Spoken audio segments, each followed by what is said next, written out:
Abigail became David's wife. And God used her in an incredible way to spare her husband and her family and the property and all that there, because David had been offended by this guy and the servant attitude that she had there. And then last week we looked at the parable of the talents, where Jesus told the story about the master that was going away. And he was going to leave his property in care of the servants. And he entrusted one with 5 talents, one with 2 talents, and one with 1 talent. And he said, I'll be back, but I'm going on a long journey. And when I get back, you'll give an account of what you've done with what. So we've learned some things about being a servant. And this week's lesson, it's from an unlikely source. It's from a place that we would never think of this guy as a servant. But a servant he is. And his story is found in Luke chapter 7, verses 1 through 10. Luke chapter 7, verses 1 through 10. And before we read this passage of Scripture, here's kind of the overall theme, or overall idea I want you to have for this morning. Does our view of God reveal what we believe He can do? Does our view of God reveal what He can do? So I want you to be thinking about that. Verse number 1 in chapter 7 says this: After he had finished all his sayings in the hearing of the people, he entered Capernaum. Now a centurion had a servant who was sick and at the point of death, who was highly valued by him. When the centurion heard about Jesus, he sent to him elders of the Jews, asking him to come and heal his servant. And when they came to Jesus, they pleaded with him earnestly, saying, He is worthy to have you do this for him, for he loves our nation, and he is the one who built us our synagogue. And Jesus went with them.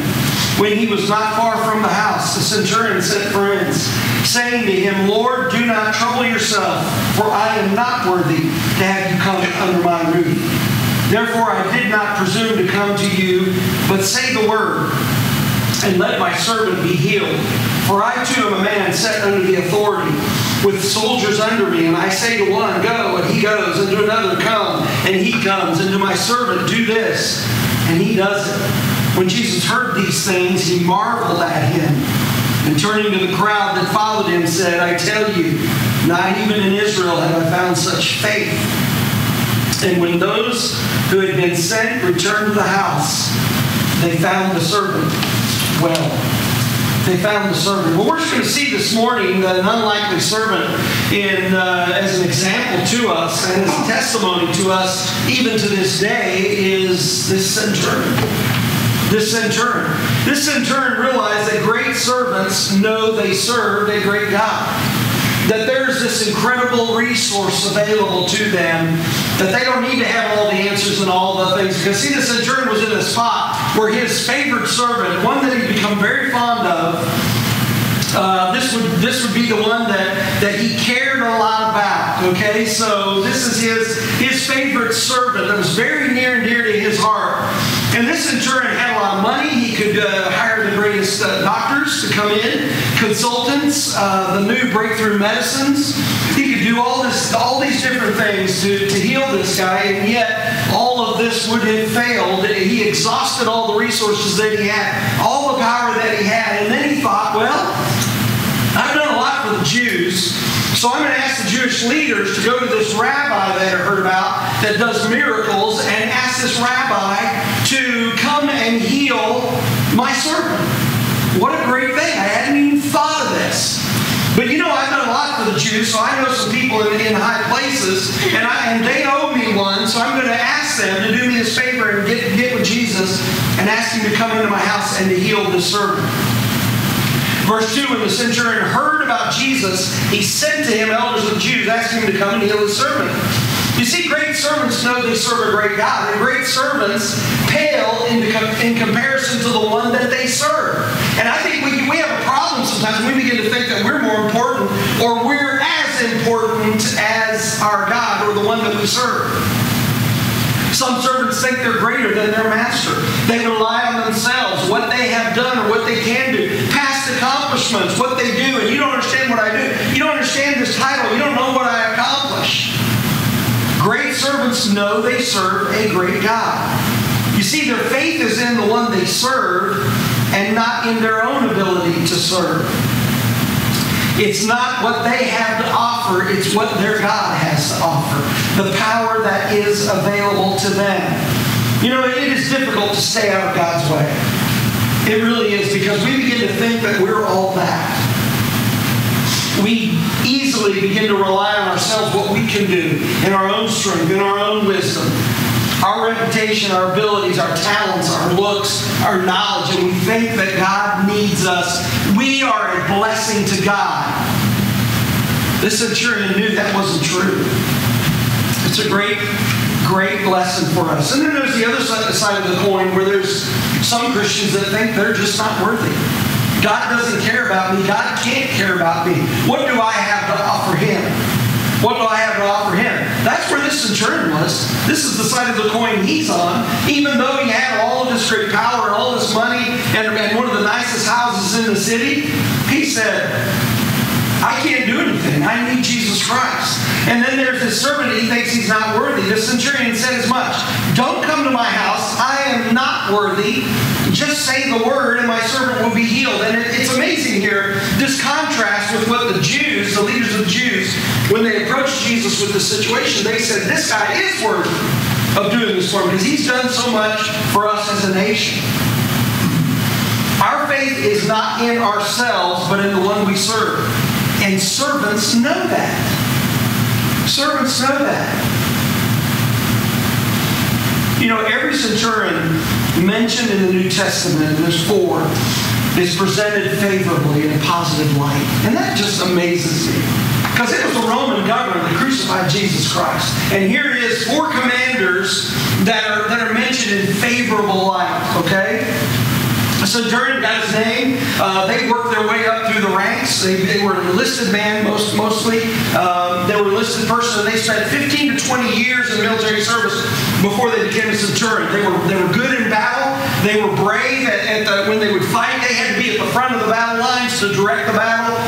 They were great with the sword, and they were very skilled with the sword, very practiced with the sword, and they were in charge of, by their name, centurion, of 100 men was under their command. And so they earned 5 to 15 times more money than the average enlisted man in their army. So they were making money, and then they were also. They would get bribes from their men, so their men wouldn't have to serve or wouldn't have to do this job or do that job. So they would pay off the commander, the centurion. And this guy that is presented here in a favorable light, he was really, of all the centurions, these ones that are mentioned in Scripture, these are ones that are not the norm for centurions. Okay, these are very harsh men, very ruthless. They got where they were by stepping over people and stepping through people and bribing their way and taking bribes to get to where they are in their power. But think about these people, these centurions. So there's this guy is the first one that's mentioned. And then there is the one at the crucifixion, who even when Jesus died, he announced that surely this was the Son of God. And he was that same centurion then that went to Caesar and said, yes, Jesus is dead. And so they released the body to Joseph of Arimathea. Then we see in Acts chapter 10, the centurion coming to know Christ and becoming baptized, and all of his family, also Cornelius, and they all become baptized. So they become believers and followers of Jesus Christ. And then there's Paul, when he's on one of his he's being transferred to Rome by ship, and he's under Roman guard. He's under arrest by the Roman government, and a centurion soldier and his soldiers are guarding him and some other prisoners. As they're being transferred, they have the shipwreck. And you remember what happened was in the story there in Acts chapter 27 that they were fearing that the prisoners would escape. And so if they escaped, the guards would be killed. And so the guards said, quickly, kill the prisoners so they can't escape. You know, they're having this shipwreck. And the centurion intervened and said, no, spare their lives. We'll all get to land. We'll all get to land.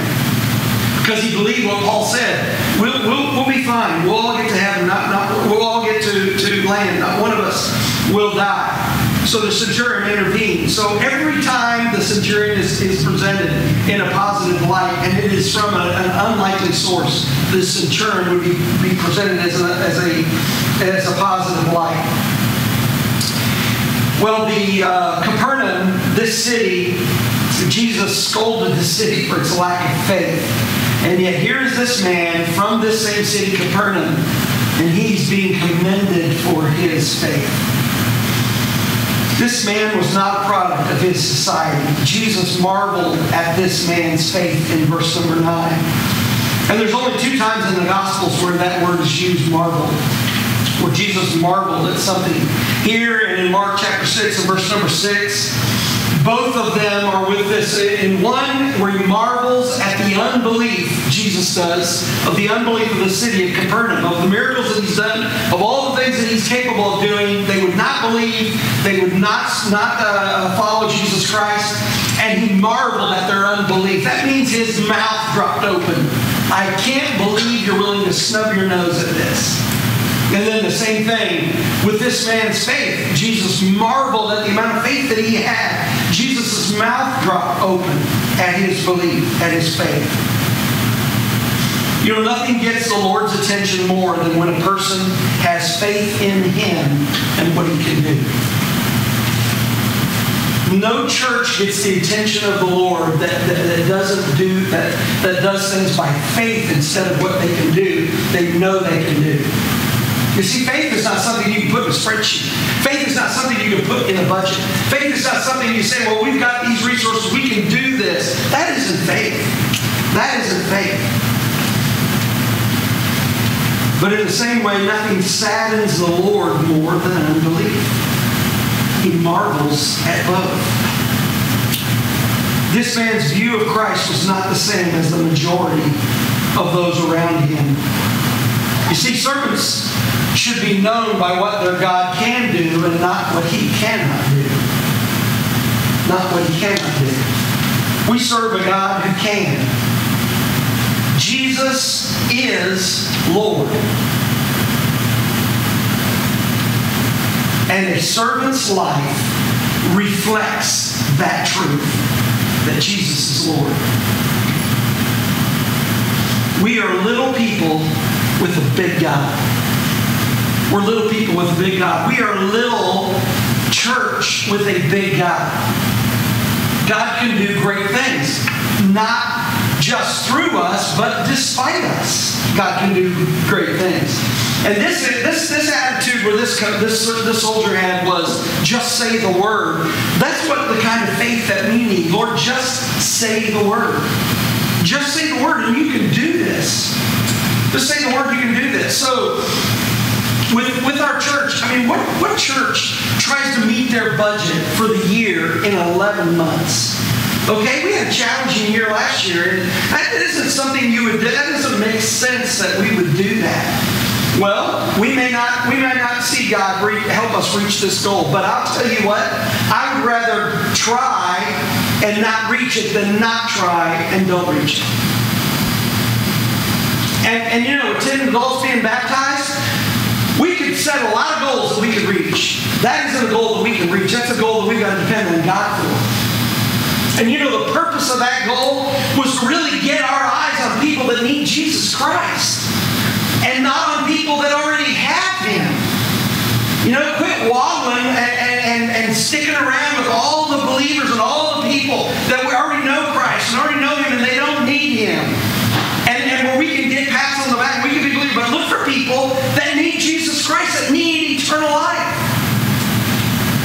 That's what the purpose of that goal is. That's what I need in my life and my heart. To get my eyes on people that need Jesus Christ, not on people that already have Him. This centurion teaches us a second thing.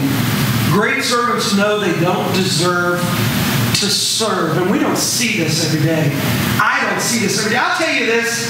The last people I want to be around, and it's been this way for 25 years. I've been in ministry over 30, but it's been this way for about 25 years. The last people I want to be around is professional Christianity. I just don't enjoy that. I don't enjoy that. It's usually a Thai. It used to be a Thai convention. Beautiful Thai convention. But I just don't enjoy, and they're not all this way, but I don't enjoy the egos. I don't enjoy the charisma. I just don't enjoy it. It just makes me kind of sick to my stomach. Probably because I see that in myself. And I don't want to be around people that are just like me. I have enough to deal with my own, let alone other people. Great servants know they don't deserve to serve. Verse number 6, the centurion said, Jesus, don't trouble yourself, for I am not worthy to have you come under my roof. I'm not worthy. Don't even come to my house. I'm not worthy. He didn't have his resume. The Jewish elders, when they went to Jesus, they had his resume. They really want to do something for this guy because he's done a lot for us. He built our synagogue. So, for goodness sake, Jesus, go help him. Go help him. We want him to continue to do things for us. We want him to be in good standards. You know, we owe him because he's done so much for us. He is worthy. No, this guy goes, no, Jesus, I am not worthy. They haven't earned anything from God because we cannot earn anything from God. We can't earn His approval. The best thing that I could do for God is never good enough. We've got to know that.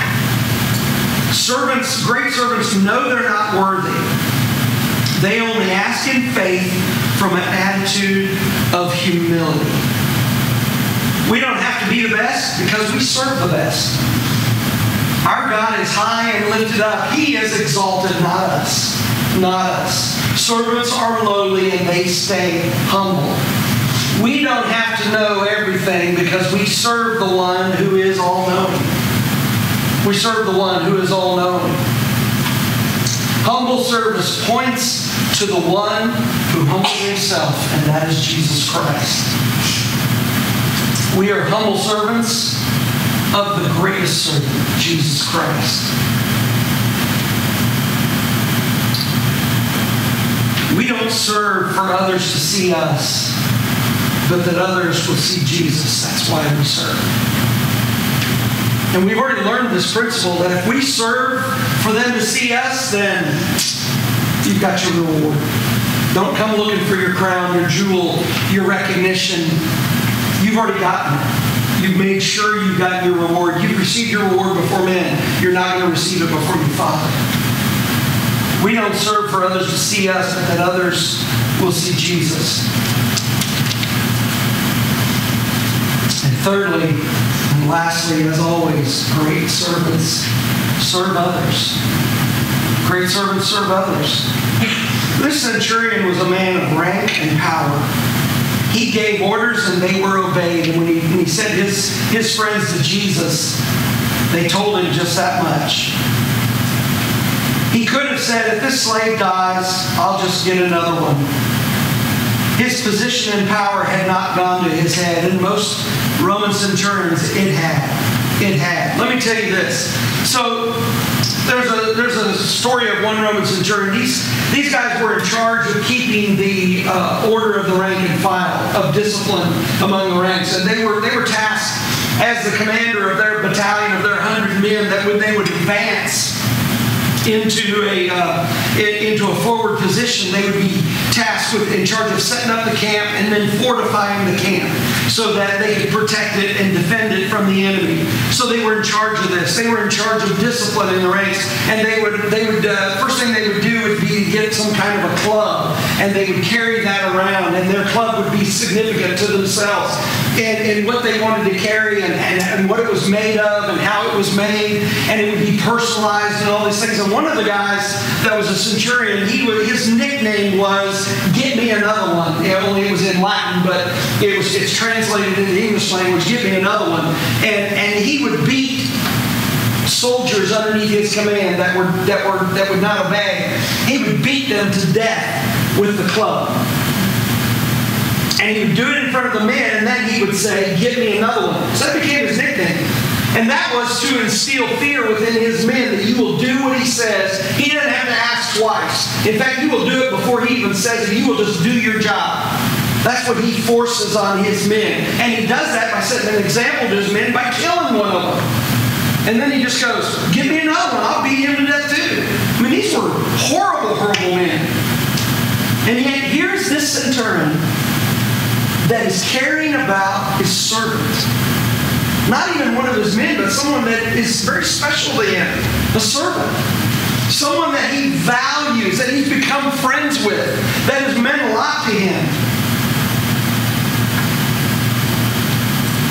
It's absolutely amazing. He should have said, if this slave dies, I'll just get another one, but he doesn't. He doesn't. He had concern for someone whose society would consider disposable. So he pleads with Christ on behalf of his slave. I want you to think about all the significant people in your life that you know. People that are famous, people that are wealthy, people that are well known. I want you to think about, make a list of the people that you know that are insignificant, that you would care for, that you would go do anything for them. The insignificant people. You see, it's the slaves that do anything they can, the servants that do anything they can for the centurion. In this case, the centurion is doing anything that he can to help this servant. Sounds a lot like Jesus, doesn't it? Jesus didn't regard this slave as too unimportant to heal, because Christ cares for every person, especially for the poor and the despised in the eyes of the world. The centurion served Rome officially, but more importantly, he served everyone else around him. Remember in verse 2, his servant was sick and at the point of death, who was highly favored by him. He's described as this. The Jewish leaders said, he loves our nation. He loves the Jewish people. And he built our synagogue. He paid for a synagogue to be built. He had his men help with this labor. You see, servants invest in others because they're great servants, serve other people. No one is too small or too important. It's not just the great people they look for and try to serve them. It's even the unimportant. It's the insignificant, the ones that everybody else just walks by and doesn't see. They truly love other people, and they see them as people, not just someone who can do something for themselves. There is the kingdom of heaven. There is the kingdom of heaven.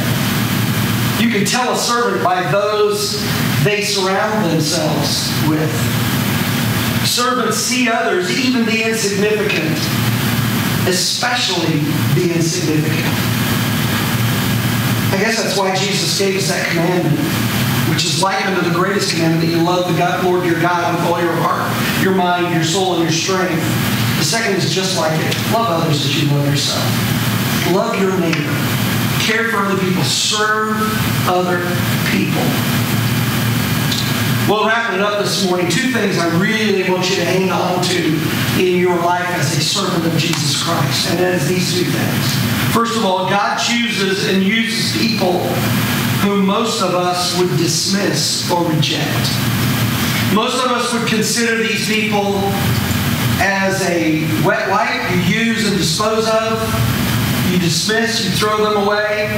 But God chooses and uses those kind of people. Very seldom is it the people that are raised in a home that does everything right and does all this. God takes someone who's insignificant. He can take anybody and use them. But often it's someone who knows they're not worthy and they become the greatest servants. And God uses them in the greatest way for the kingdom of God. Secondly, God often saves the despised of the world and uses them as trophies of His grace. Isn't that amazing? Isn't that amazing? 1 Corinthians chapter 1, verse 26 and 29. Paul knew this when he wrote to the Corinthian church, which was a very, very egotistical church. Very, very egotistical. They were a very carnal church. They were as wicked as they were spiritual. Is the only way to put it. But he wrote to them and he said this: "For consider your calling, brothers. Not many of you were wise according to worldly standards." Some of you were. Some of you were really smart people, but most of you were just dummies. Most of you didn't know nothing.